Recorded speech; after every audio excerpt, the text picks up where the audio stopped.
بسم اللہ الرحمن الرحیم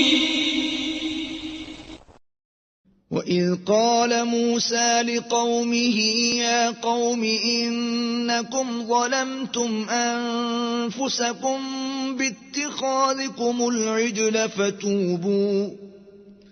فَتُوبُوا إِلَى بَارِئِكُمْ فَاقْتُلُوا أَنفُسَكُمْ ذَلِكُمْ خَيْرٌ لَكُمْ عِندَ بَارِئِكُمْ فَتَابَ عَلَيْكُمْ إِنَّهُ هُوَ التَّوَّابُ الرَّحِيمُ۔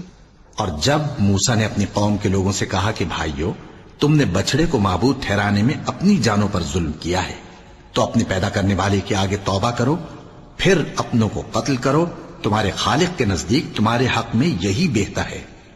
پھر اس نے تمہارا قصور معاف کر دیا، وہ بے شک بڑا معاف کرنے والا ہے، بڑا مہربان ہے۔